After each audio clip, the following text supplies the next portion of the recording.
ingin menjadi pemenang, tapi mereka bingung bagaimana caranya untuk menjadi pemenang. Percayalah bahwa ketika saudara ingin menjadi seorang pemenang, tidak dihasilkan dengan cara yang gampang. Untuk menjadi pemenang tidak diciptakan dengan cara yang mudah. Pasti dengan proses demi proses yang membuat saudara semakin yakin apakah kemenangan saudara ini sejati. Seseorang sosok yang tidak suka kita menang adalah iblis. Iblis menginginkan kejatuhan banyak orang-orang percaya. Iblis menginginkan kejatuhan orang-orang Kristen yang saat ini yang sedang mulai dalam pertumbuhan. Orang-orang Kristen yang ditunggu adalah kegagalan demi kegagalannya. Hari ini kita punya beban yang begitu besar. Kita punya beban yang begitu berat. Tapi hanya mengandalkan Kristus dalam hidup saudara, percayalah. Roma 8 ayat 28 katakan Allah turut bekerja di dalam segala sesuatu yang mendatangkan kebaikan bagi orang-orang yang mengasihi Dia. Saudara mengasihi Tuhan, pastikan kemenangan itu akan mudah sudah dapatkan. Dan hari ini hargai kemenangan yang sudah akan tempuh. Ingat, pada saat kita menang, itulah kebanggaan Tuhan. Melihat orang-orang pilihannya itu berhasil. Saudarkah kita bahwa keberhasilan kita akan menjadi teladan? Keberhasilan kita akan menjadi panutan. Tuhan tidak langsung kasih kita untuk pikul salib. Sebelum saudara menyangkal diri saudara tidak akan pernah bisa memikul salib Tuhan. Sakal diri adalah mengalahkan segala keegoan dalam diri kita, mengalahkan kedagingan kita. Ini harus kita kalahkan. Kalau kita masih punya kepahitan, kita masih punya kesombongan, kita masih punya yang dunia miliki saat sekarang ini, saudara tidak akan pernah bisa memikul salib. Hidup kita harus dibenarkan terlebih dahulu. Bagaimana Tuhan bisa mendukung kalau kehidupan kita tidak benar? Cara kehidupan kita, doa kita, ibadah kita, itu harus dibenarkan. Jangan sampai saudara merasa, wah sudah all out dalam pelayanan Tuhan, tapi tidak benar. Di luar masih melakukan kehidupan yang tidak benar. Ketika ICAD sedang mengendari kendaraan, ditembak mati berkali-kali. Haleluya. Saudara diberkati Tuhan. Amin. Kita percaya kita ada tempat ini bukan kebetulan, tapi karena banyak rencana Tuhan yang begitu besar dalam kehidupan kita. Mari sebelum kita dengarkan kebenaran Tuhan, kita akan berdoa terlebih dahulu, tundukkan kepala. Terima kasih Bapa dalam surga, Allah yang kami sembah, Allah yang kami puji. Kami percaya Tuhan, sekali lagi bukan secara kebetulan kami ada, tapi karena punya rencana Tuhan yang besar dalam kehidupan kami. Kami mau mengikuti apa yang Tuhan inginkan.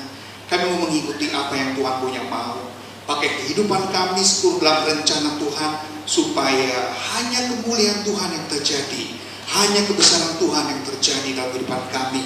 Biarlah COVID-19 ini tidak membuat kami untuk mundur, tapi justru kami menunjukkan menjadi orang-orang yang setia kepada Tuhan makin sungguh. Pujilah bagi nama-Mu ya Bapa. Dalam nama Yesus kami berdoa. Haleluya. Amin. Saya senang jadi berikan tepuk tangan dulu bagi Allah kita. Wajah-wajah yang penuh dengan antusias, ya biasanya wajah-wajah yang penuh dengan kemenangan. Yes. Nah, tema saya tepat sekali pada hari ini adalah menjadi pemenang. Kalau saudara-saudara, tentunya Tuhan menciptakan saudara bukan untuk hanya menjadi pemenang makan kerupuk, pemenang dalam balap karung, tapi pemenang yang sungguh-sungguh, yaitu pemenang iman, pemenang rohani. Banyak orang seringkali ingin menjadi pemenang, tapi mereka bingung bagaimana caranya untuk menjadi pemenang. Saudara-saudara yang kasih dalam Tuhan, percayalah bahwa ketika saudara ingin menjadi seorang pemenang, tidak dihasilkan dengan cara yang gampang. Untuk menjadi pemenang tidak diciptakan dengan cara yang mudah. Pasti dengan proses demi proses yang membuat saudara semakin yakin apakah kemenangan saudara ini sejati. Kemenangan yang biasa atau kemenangan yang hanya 1-2 kali itu tidak akan dikenang. Tapi kemenangan yang terus saudara ciptakan, maka hasil yang akan saudara dapatkan adalah satu kebanggaan. Kalau saudara punya sebuah kesebelasan sepak bola yang hanya menang 1, 2, 3 kali, sulit untuk diingat. Tapi kesebelasan sepak bola yang terus menang, menjuarai setiap perlombaan demi perlombaan, wah namanya itu begitu harum, namanya begitu terkenal. Nah sama orang Kristen, jangan sampai kita kalah. Kita harus tetap terus menang sebagai orang percaya. Iblis tidak senang kita menang, pasti. Seseorang sosok yang tidak suka kita menang adalah iblis. Iblis menginginkan kejatuhan banyak orang-orang percaya. Iblis menginginkan kejatuhan orang-orang Kristen yang saat ini yang sedang mulai dalam pertumbuhan. Orang-orang Kristen yang ditunggu adalah kegagalan demi kegagalannya. Maka oleh karena itu saudara, kalau kita tahu iblis saat ini mengincar, bagaimana Ayub diuji? Waktu ditanya Tuhan, dari mana saja engkau? Apakah engkau melihat hambaku Ayub yang setia, jujur, takut akan Tuhan, dan menjauhi kejahatan? Seorang yang saleh, ya jelas. Iblis melihat, iblis tahu kalau orang itu takut akan Tuhan.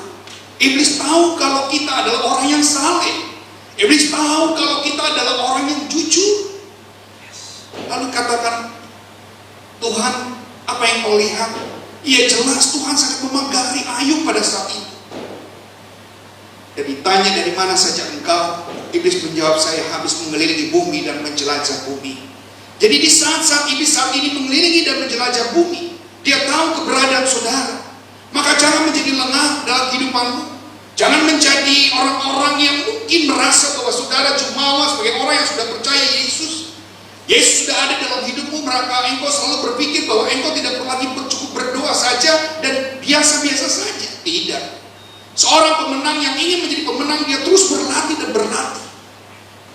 Sosok Ronaldo, seorang pemain sepak bola yang sangat terkenal, pada waktu ditanya dalam latihan dia menghasilkan berapa kali dalam menendang bola. Dia melatih satu hari 1000 tendangan. Satu hari dia melatih terus dengan 1000 tendangan. Sehingga kalau hari ini membawa nama dia menjadi besar, menjadi orang yang hebat, tentunya tidak dihasilkan dengan cara yang mudah. Bahkan atlet-atlet Cina, kenapa dia selalu dalam olimpiade, selalu mendapatkan posisi yang pertama terus? Cina selalu menang dalam perlombaan-perlombaan olahraga. Karena pada waktu mendidik para atlet-atletnya bukan waktu mereka sudah remaja, tapi pada waktu mereka masih kanak-kanak, mereka sudah dilatih. Dan latihan mereka cukup berat. Jadi wajar ketika latihan yang berat dihasilkan dengan kemenangan akhirnya. Sama, hari ini kita punya beban yang begitu besar. Kita punya beban yang begitu berat. Tapi hanya mengandalkan Kristus dalam hidup saudara, percayalah. Roma 8 ayat 28 katakan Allah turut bekerja di dalam segala sesuatu yang mendatangkan kebaikan bagi orang-orang yang mengasihi Dia. Saudara mengasihi Tuhan, pastikan kemenangan itu akan mudah sudah dapatkan. Dan hari ini hargai kemenangan yang sudah akan tempuh. Ingat, pada saat kita menang, itulah kebanggaan Tuhan. Melihat orang-orang pilihannya itu berhasil. Maka tema hari ini adalah lebih dari menang, bukan sekedar, tetapi boleh menjadi keyakinan orang-orang yang percaya. Katakan amin. Mari kita buka dalam Yesaya pasal 60 ayat 1 sampai 6. Saya baca yang ganjil, saudara baca yang genap dan seterusnya sampai pulang. Sampai ayat 6 ya. Saya baca yang ganjil, saudara baca yang genap dan seterusnya. Yesaya 60 ayat 1 sampai 6. Bangkitlah, menjadi teranglah, sebab terangmu datang dan kemuliaan Tuhan terbit atasmu. Ayat yang kedua silakan.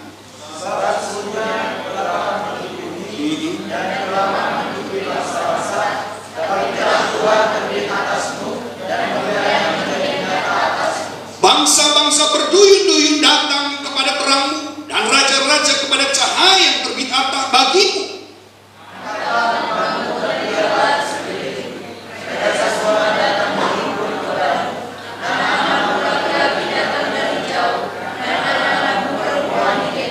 Pada waktu itu engkau akan heran melihat dan berseri-seri. Engkau akan tercengang dan akan berbesar hati, sebab kelimpahan dari seberang laut akan beralih kepadamu, dan kekayaan bangsa-bangsa akan datang kepadamu bersama-sama. Sejumlah besar unta akan menutupi daerahmu, unta muda dari Midian dan Eva. Mereka semua akan datang dari Sheba, akan membawa emas dan kemenyan, serta memberitakan perbuatan masyhur Tuhan. Katakan amin.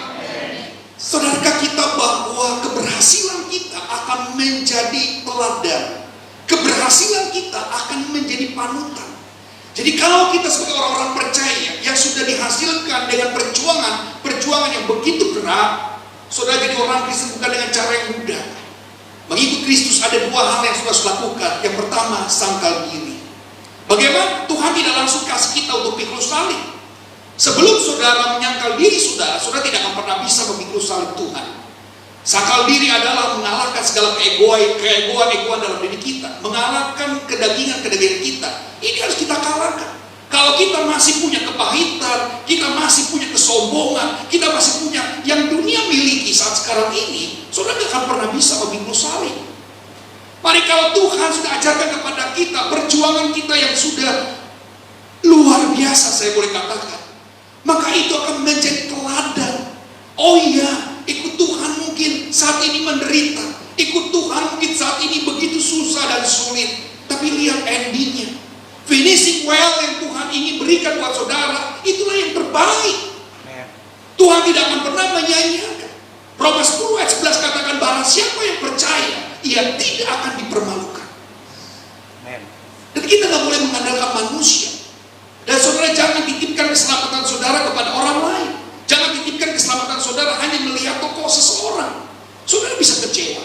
Yeremia 17:5 katakan, terkutuklah orang yang mengandalkan manusia. Tapi ayat 7:8 katakan, berbahagialah orang yang mengandalkan Tuhan. Ia akan seperti pohon yang di tepi aliran air, yang akan menghasilkan buah-buah yang daripada musimnya. Apa saja yang diminta akan Tuhan jawab. Amen. Nah, saudara lihat di situ bahwa sejumlah besar unta akan, artinya apa? Berkat-berkat Tuhan juga akan melimpah. Sadarkah kita bahwa keteladananmu tidak akan pernah berhenti? Hasil yang kita lakukan dalam melayani Tuhan, mungkin lelah, mungkin begitu capek, tapi jelas Tuhan tidak pernah berhutang. Dia akan mengingat segala sesuatu yang sudah saudara ciptakan, sudah berikan. Saya mengalami, saudara. Saya mengalami betapa berat pada waktu memulai sesuatu pelayanan. Tapi saya lihat ada Tuhan. Proses pembangunan gereja kami hanya 5 bulan. Sesuatu yang amazing. Buat saya pada saat itu, kami nggak ada persiapan. Karena pada waktu itu orang tua saya juga baru saja meninggal. Jadi nggak ada persiapan untuk membangun sama sekali. Tiba-tiba di bulan Maret saya dipanggil ke Korea, saya berangkat. Pada saat di Korea, ya, saya tidak tahu apa yang menjadi rencana. Tiba-tiba waktu kita berangkat, seseorang hamba Tuhan menemui saya. Dia katakan saya akan diberikan uang. Pada saat saya pulang, dikatakan ini untuk membangun sebuah gereja. Kaget-kaget, ya, dalam hanya bentuk sebuah cek. Saya kaget, bagaimana mungkin saya dapat uang untuk membangun sebuah gereja di mana saya nggak pernah cita-cita untuk membangun gereja itu. Itu seperti buah sulung buat saya. Tapi saya bingung. Waktu saya mencoba untuk minta izin, 2 kali gagal, ditolak. Karena tidak bisa membangun sebuah gereja. Dan saya nggak mau mempermalukan Tuhan dengan iman yang besar. Oh, bangun aja deh, urusan belakangan. Nggak bisa. Ini bukan uang saya. Besar uang ini memang 20 juta won kalau tidak salah. Sekitar hampir 200 juta lebih. Tetapi bukan serta-merta, ini uang orang, nggak ada, habis juga selesai. Dan saya juga dapat secara pribadi buat saya menyenangkan sekali. Kalau itu juga bagi 2 buat saya, nggak ada yang tahu. Tapi sepertinya saya nggak melakukan hal yang seperti itu. Saya beriman, saya yakin ini pasti bisa. Jelas 1 Mei akhirnya saya memulai, kita bongkar habis 1 Mei. Kita selesaikan gereja itu yang tadinya udah bangun, berdiri, ibadah, tiba-tiba rata dengan tanah. 1 Mei kita mulai. Dan saya nggak ngerti caranya, bagaimana cara Tuhan bisa pakai seseorang yang mungkin bukan orang Kristen. Waktu saya minta izin, dia katakan dia sudah bangun. Benar saudara, izin dia itu sangat luar biasa. Sampai mengerjakan waktu saya dipanggil di wali kota, berapa lama Anda mau bangun? Saya bilang izinkan saya 4 bulan. Yakin 4 bulan jadi? Dia bilang begitu. Saya bilang seyakin-yakinnya. Ternyata betul saudara, 5 bulan saya diizinkan untuk membangunnya. Dan sampai dari 1 Mei ke 11 November tidak ada hujan 1 hari pun. Saya ingat betul. Dari 1 Mei sampai 11 November tidak pernah turun hujan. Dan itulah yang membuat proses pembangunan pengecoran semua cepat selesai. Dan tidak ada halangan. Sempat 1 kali saja dihalangi oleh wartawan-wartawan yang datang. Mereka menghentikan semua pegawai-pegawai saya untuk tidak boleh bekerja. Dan saat itu saya sedang KKR di Kalimantan Selatan kalau tidak salah, di Palangkaraya. Ya, saya ada di Palangkaraya dan signal sangat susah sekali karena saya ada di hutan. Waktu itu dia telepon, dia bilang, ini gimana bangun gereja, dia bilang begini-begini. Saya bilang, oke bang, saya masih lagi pelayanan, nanti hari Senin saya pulang, kita ngobrol sama-sama. Saudara-saudara, cuma itu gak berarti apa-apa. Selesai. Dengan saat tahu sama tahu, akhirnya saya bilang, tolong bantulah. Ini bukan bangunan yang kita inginkan untuk menggah sesuatu yang gak benar, tapi ini untuk kemuliaan Tuhan. Ternyata satu-satunya yang datang hanya dia yang untuk menghentikan, tapi tidak berhenti dengan begitu lama. Semua berjalan dengan baik. Jadi ketika saya melihat proses Tuhan, saudara, saya betul-betul yakin. Dan kalau hari ini kita cuma karena masalah kecil, kadang-kadang Tuhan selalu menjadikan korban. Kita yang punya masalah, Tuhan yang dikorbankan. Kita punya masalah dengan rumah tangga, Tuhan yang jadi korban. Kita punya masalah dengan pekerjaan, Tuhan yang jadi korban. Maka hari ini kemenangan kita janganlah kemenangan yang bodoh. Kita mendapatkan kemenangan dengan penuh dengan sukacita. Kemenangan kita bukan kemenangan yang semu, tapi kemenangan yang nyata.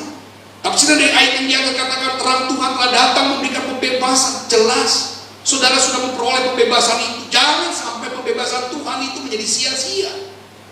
Proses yang Tuhan sudah berikan buat saudara, ambil itu, menjadi kunci buat kita bertahan. Kunci yang paling susah adalah bertahan. Saya nggak ngerti bagaimana caranya pembangunan itu bisa kelar. Uang hanya, kas hanya terbatas. Tapi saudara yakin, kalau pekerjaan Tuhan sungguh-sungguh, wah, itu rasanya miracle. Masuk sumbangan demi sumbangan, saya nggak ngerti.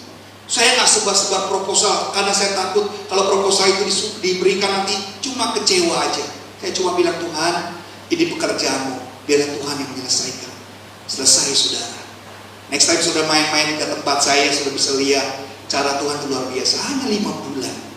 1 Mei kita bongkar, 11 November kita sudah mengadakan grand opening. Dan sampai hari ini Tuhan menyertai selalu. Sudah hampir 2 tahun usia gereja kita. Lewat dengan masalah. Maka saya katakan, pergumulan kita harus dengan masalah. Orang Kristen bisa bertumbuh dengan masalah. Tanpa masalah kita nggak berarti apa-apa. Anak-anak muda, ingat, ketika engkau mau menjadi orang yang berhasil, harus memiliki masalah. Dari masalah engkau jadi belajar.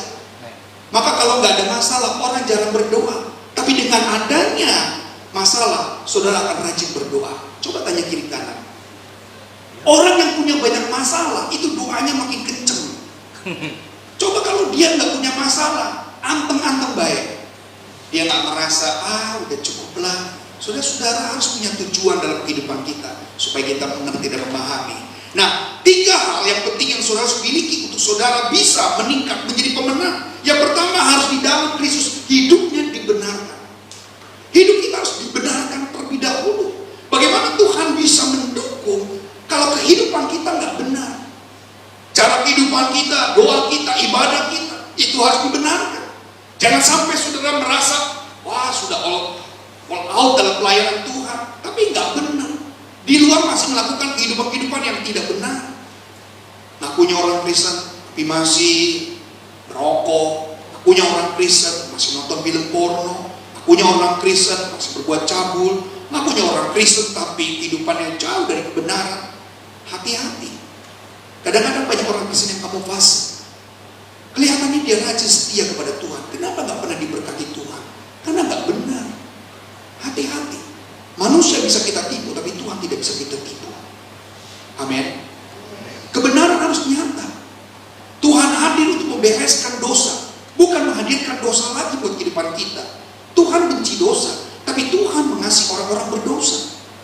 Dan saya percaya kalau saudara hidup benar di depan Tuhan, langkah untuk menjadi pemenang beres.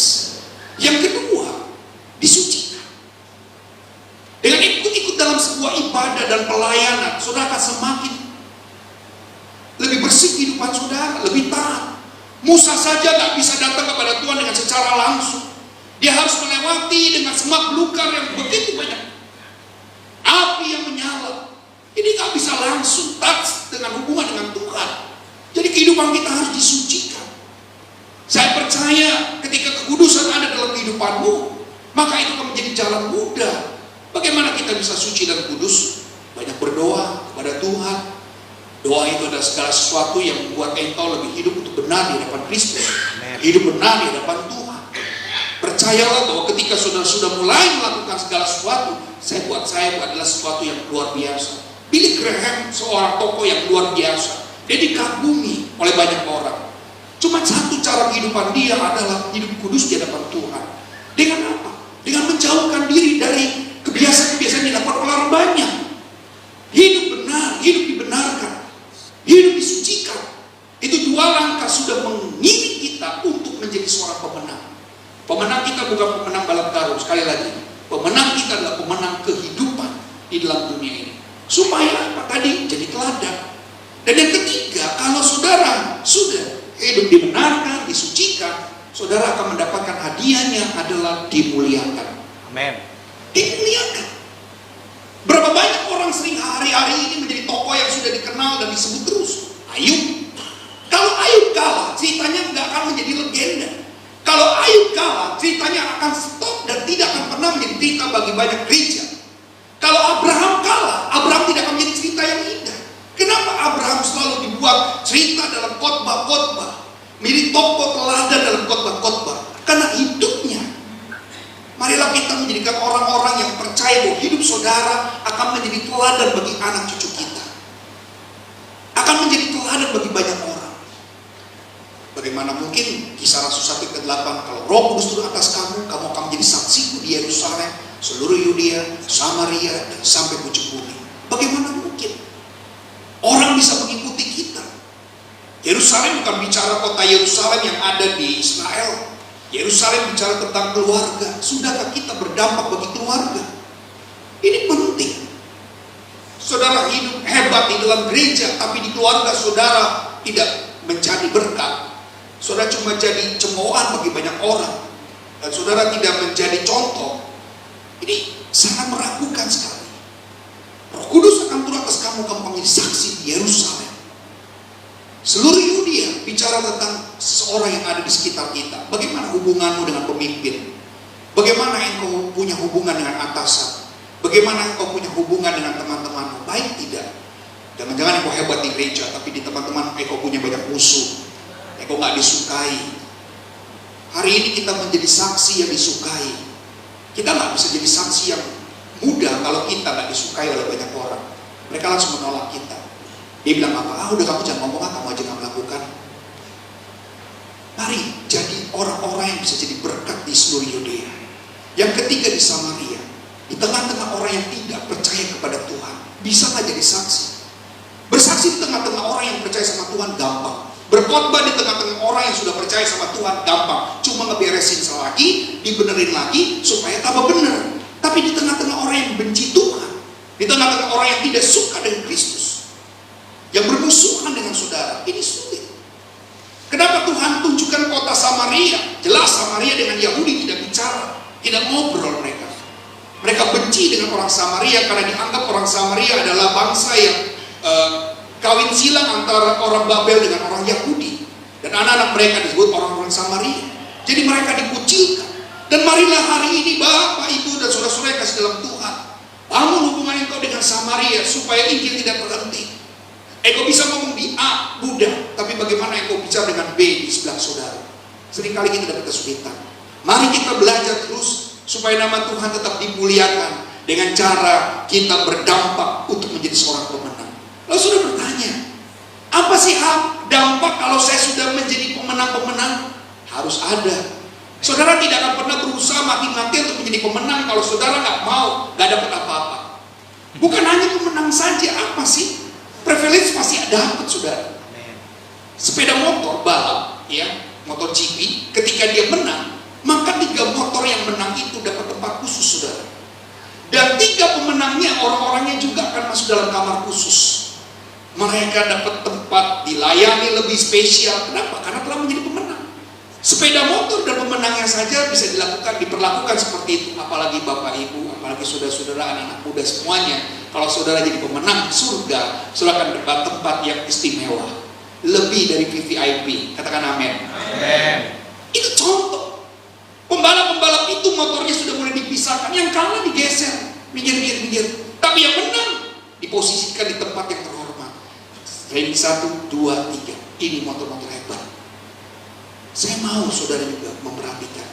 Ketika Tuhan memberikan kemenangan buat kita, kita harus tahu ada upah, hasil yang Tuhan memberikan buat kita semuanya.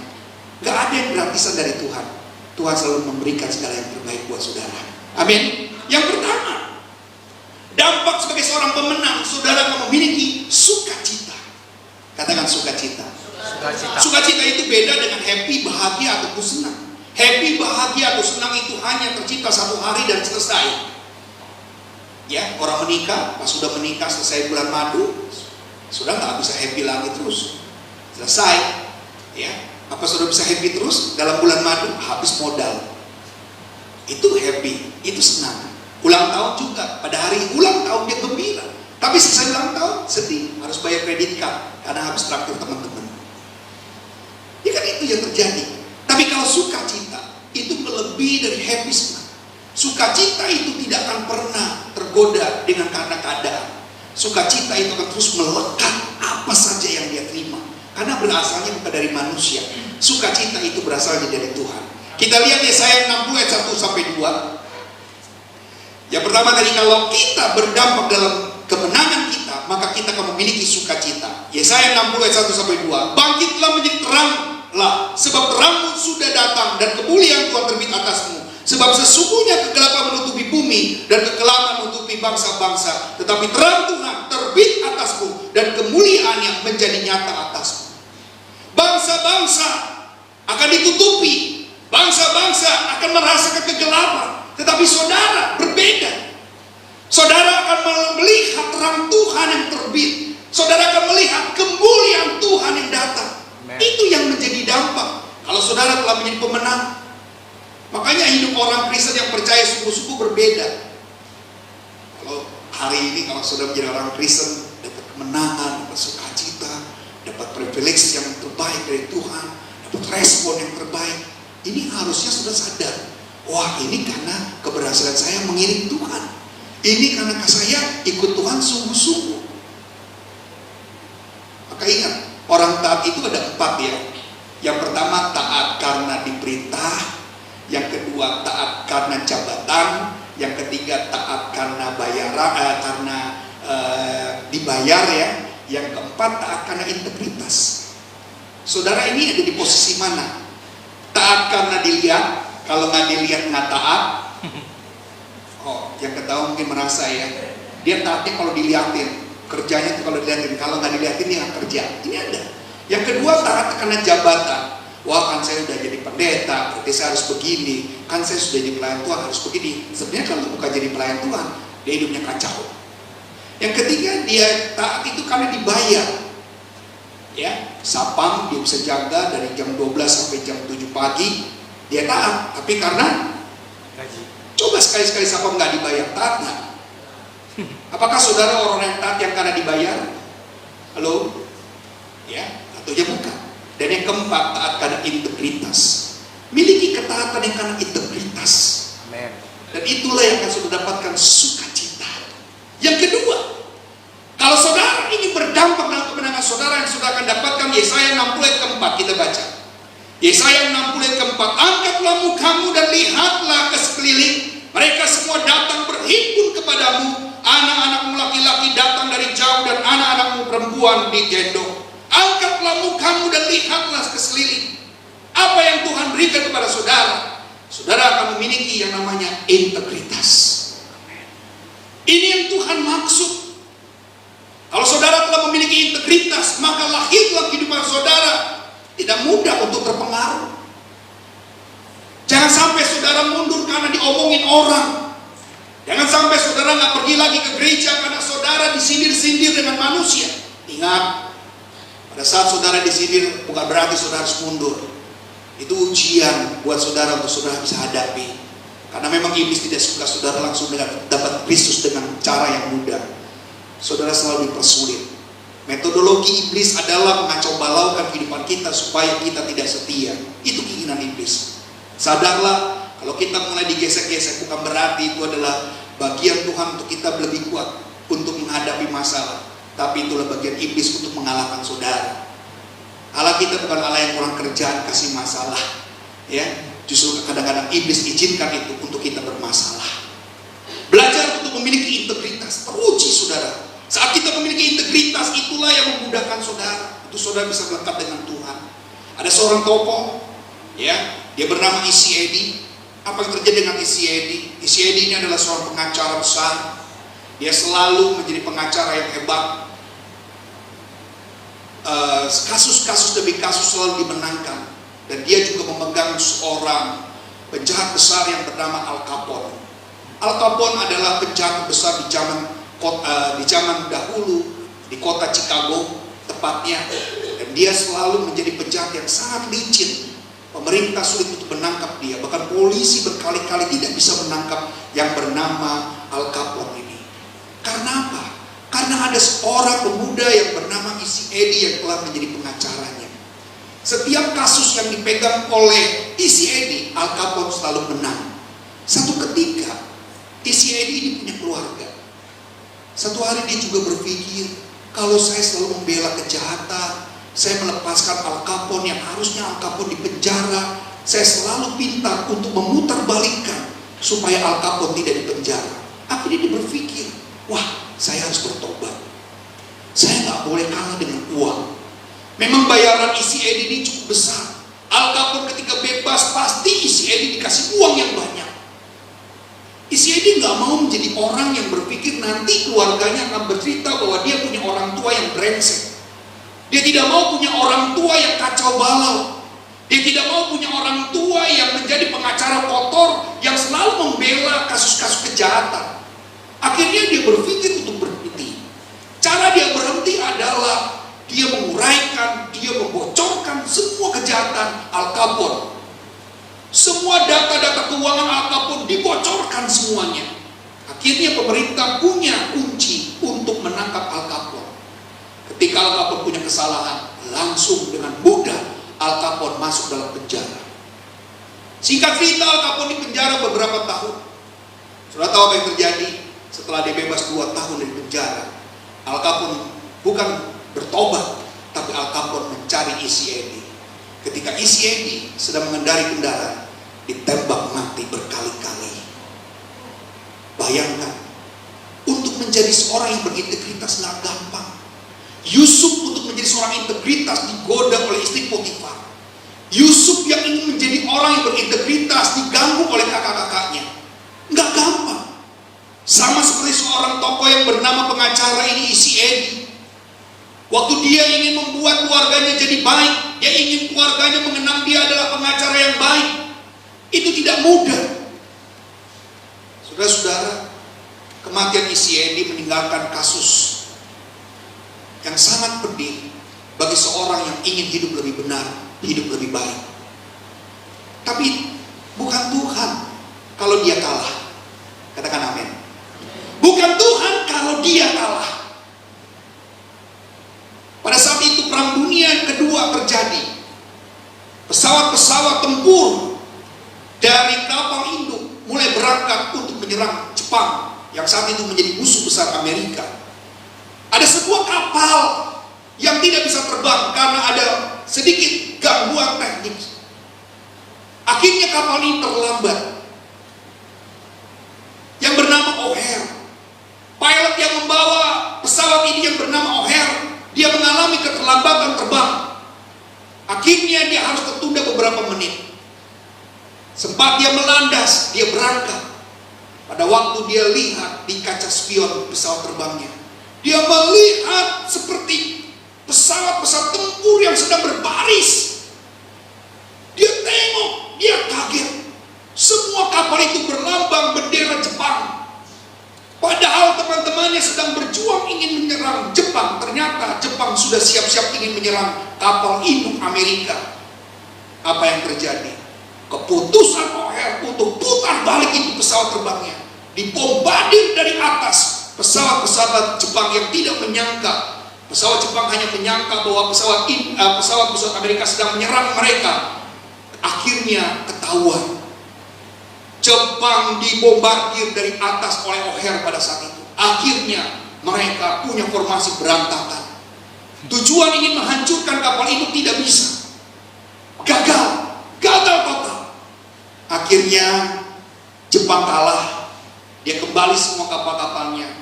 Hasil dari keterlambatan O'Hare mendapatkan hasil yang luar biasa. Bukan berarti keterlambatan itu membuat kita menjadi gagal. Sudah tahu siapa Oher? Oher ini adalah anak isi Edi. Oher ini adalah anak isi Edi yang bapaknya ditembak mati oleh Al Capone. Nama Oher saat ini diabadikan menjadi nama bandara di Amerika Serikat yang terkenal. Seorang tokoh, seorang yang luar biasa, mengabdi kepada bangsa. Walaupun dia memiliki bapak yang mungkin pekerjaannya dulu sangat kotor, tapi tidak membuat dia malu. Dia tetap menunjukkan sebagai orang yang luar biasa. Berintegritas seperti itu. Jangan karena engkau berintegritas, karena engkau saat ini dikenal sebagai orang gereja saja. Tidak. Ingat, integritas itu harus ada sampai Tuhan Yesus datang dalam kehidupan kita. Amin. Katakan amin. Amin. Amin. Amin. Bilang sama-sama memiliki integritas. Yang ketiga, Yesaya 60 ayat kelima. Pada waktu itu engkau akan heran melihat dan berseri-seri, engkau akan tercengang dan akan berbesar hati, sebab kelimpahan dari seberang laut akan beralih kepadamu dan kekayaan bangsa-bangsa akan datang kepadamu. Apa yang menjadi dampak saudara dan saya ketika kita menerima kemenangan? Maka saudara akan menerima anugerah Tuhan. Anugerah. Pasti orang yang setia Tuhan tidak akan pernah sia-siakan. Orang yang menabur pasti akan menuai. Janji Tuhan ya itu Dia berikan buat saudara. Dia lakukan buat kita semuanya. Kasih anugerah diberikan buat saudara. Bangsa-bangsa akan melihat saudara. Jangan heran, pada satu ketika saudara setia kepada Tuhan, maka anugerah Tuhan akan mengiring dalam hidupmu. Mungkin bukan hari ini, mungkin juga bukan besok, tapi ada masa-masa yang Tuhan mau berikan buat saudara dan saya. Percayalah, Allah kita gak pernah ingkar janji. Allah kita gak suka berbohong. Kalau saudara betul-betul mempersiapkan dampak kemenangan kita, maka anugerah Tuhan akan menjadi milik saudara dan saya. Anugerah Tuhan itu besar. Dia bisa bikin apa saja dalam hidupmu. Dia bisa bikin kita apa saja. Saya bukan seorang yang hebat di awal, bukan. Sama saya seperti kalian, tumbuh seperti anak remaja. Tapi keinginan untuk menjadi orang-orang hidup benar itu selalu terlatih. Kedekatan kita dengan Tuhan, itulah yang membuat anugerah itu turun dalam hidup kita. Saya senang anak-anak saya bisa melayani Tuhan. Saya senang anak-anak saya bisa bermain musik. Itu ada kebanggaan. Itu anugerah Tuhan. Ya. Ada orang-orang hebat yang telah memberikan kehidupan kepada saudara. Maka orang-orang hebat itu harus melahirkan sesuatu hasil. Itulah pemenang-pemenang saudara. Ya. Kalau saudara lihat, kita harus memiliki strategi ketahanan, keuletan, dan kemampuan untuk menghadapi semua sesuatu yang kita hadapi. Yang terakhir saudara, yang keempat, kita lihat Yesaya 60 ayat 6. Kita baca sama-sama. 1, 2, 3. Sejumlah besar unta akan menutupi daerahmu, unta-unta muda dari Midian dan Eva. Mereka semua akan datang dari Sheba, akan membawa emas dan kemenyan, serta memberitakan perbuatan masyhur Tuhan. Orang-orang yang menang adalah orang-orang yang selalu menceritakan perbuatan-perbuatan Tuhan. Orang yang menang akan selalu bercerita tentang kehebatan Tuhan. Maka jangan heran seorang yang menang, dia selalu bilang, puji Tuhan, Tuhan telah memberkati saya. Puji Tuhan, karena hari ini saya mendapatkannya, itu karena Tuhan yang membela saya. Karena Tuhan, ingat baik-baik, di balik kemenangan kita, itu bukan karena kuat dan gagah kita, tapi karena ada Yesus yang menyertai. Amin. Susan Boyle, usianya sudah 47 tahun. Bagaimana mungkin dia menjadi seorang pemenang? Tapi dia seorang choir yang luar biasa dalam gerejanya. Satu ketika dia punya keinginan untuk ikut lomba di Britania Gold Talent. Apa yang terjadi? Dia menang. Dia menang. Usianya bukan muda lagi, 47 tahun. Jadi kalau hari ini bagi Tuhan gak ada yang mustahil. Dan saat dia menang, dia cuma bilang, ini semua karena Tuhan. Saudara bisa ada tempat ini juga semua karena Tuhan. Amin. Bilang kiri kanan, saya ada karena Tuhan. Kemampuan saudara hari ini semua karena Tuhan. Saya juga karena Tuhan. Karena Tuhan. Jadi jangan pernah nyombong dan jangan pernah mencuri kemuliaan Tuhan yang Tuhan sudah buat dalam diri kita. Jadi ingat baik-baik, yang pertama apa yang harus kita miliki dampak kemenangan kita? Sukacita. Bilang sama-sama, sukacita. Yang kedua, integritas. Yang ketiga, anugerah. Yang keempat, perbuatan Tuhan. Kalau disingkat jadi apa? Siap. Ya. Siap. Sukacita, integritas, anugerah, dan perbuatan Tuhan itu akan menjadi kita siap selalu pada saat kita memperoleh kemenangan demi kemenangan. Saya percaya hari ini pembebasan Tuhan yang seutuhnya buat saudara dan saya akan selalu membuat kita rutin untuk taat kepada Kristus. Kemenangan yang tidak dengan mudah kita dapatkan, harus kita tahu ada sukacita yang selalu berglori dalam diri kita. Ada integritas yang tercipta untuk kita bisa kerjakan selalu. Dan ada anugerah, pasti Tuhan tidak pernah tinggalkan berkat-berkat mencukupi dalam kehidupan kita. Dan setelah itu jangan lupa ceritakan perbuatan-perbuatan Tuhan. Engkau hari ini bisa semua karena Tuhan. Amin. Tundukkan kepala, kita mau berdoa. Haleluya, haleluya. Kita bangkit berdiri bersama-sama. Terima kasih Yesus. Kidara masyandara malamasih kidara masyandara masyandara masyandara kidara masyandara masyandara masyandara. Kami percaya Tuhan, perbuatan besar Tuhan lewati dari masa dengan masa. Kami yakin bukan dengan cara yang mudah yang Tuhan telah izinkan dalam kehidupan kami, tapi lewati dengan persoalan, lewati dengan silih berganti masalah demi masalah. Kadang kami memiliki Kristus dalam hidup kami yang membuat kami hidup semakin yakin bahwa Tuhan sebagai Tuhan dan Juru Selamat dalam kehidupan kami membawa kami berdampak. Ini yang kami rindukan Tuhan. Ajar kami selalu Tuhan mengasihi Engkau lebih heran lagi, supaya hidup kami makin berkenan. Terima kasih Bapa. Terima kasih Yesus. Terima kasih. Glory Jesus. Haleluya. Haleluya. Haleluya. Haleluya. Kasih Allahku sungguhlah terbukti ketika Dia serahkan anaknya. Kasih Allah mau berkorban bagi kau dan aku. Tak ada kasih seperti kasih-Mu. Sekali lagi katakan, kasih Allahku sungguhlah terbukti ketika Dia serahkan anaknya. Kasih Allah mau berkorban bagi kau dan aku. Tak ada kasih seperti kasih. Katakan bersyukurlah, angkat tangan kita sama-sama. Bapa kami dalam surga, kami percaya Tuhan, menjadi pribadi yang penuh dengan sukacita, menjadi pribadi yang memiliki integritas, bahkan diberikan anugerah oleh Tuhan, serta menceritakan perbuatan-perbuatan besar Tuhan. Bahwasanya menjadi pemenang-pemenang saat ini, kami percaya untuk kami menjadi teladan. Hidup kami bukan untuk kami saja, tapi menunjukkan kebenaran bagi banyak orang. Bapa, ini waktunya untuk kami penuh dengan kasih, untuk kami bisa bersukacita, untuk kami menunjukkan sebuah integritas yang benar, bukan sekedar hanya isian dalam hidup kami saja, tapi kebenaran Tuhan, favor Tuhan, anugerah Tuhan terjadi dalam kehidupan kami. Dibayar masyandaya masih Saudara-saudara kasih dalam Tuhan, kalau selama ini dalam hidupmu ada kerap kali dalam masalah-masalah yang kau menganggap bahwa ini adalah satu hal sebagai ujian, tapi percayalah, ketika engkau sedang berhadapan dengan masalah, Tuhan ingin meningkatkan. Tuhan membawa engkau dalam level yang lebih baik lagi. Tuhan membawa engkau dalam level yang meningkat. Jangan takut dan gentar dengan setiap masalah. Serahkan datang kepada Tuhan. Matius 11:28 katakan, mari datang kepadaku hai yang letih lesu dan beban berat, maka aku akan berikan kelegaan kepadamu.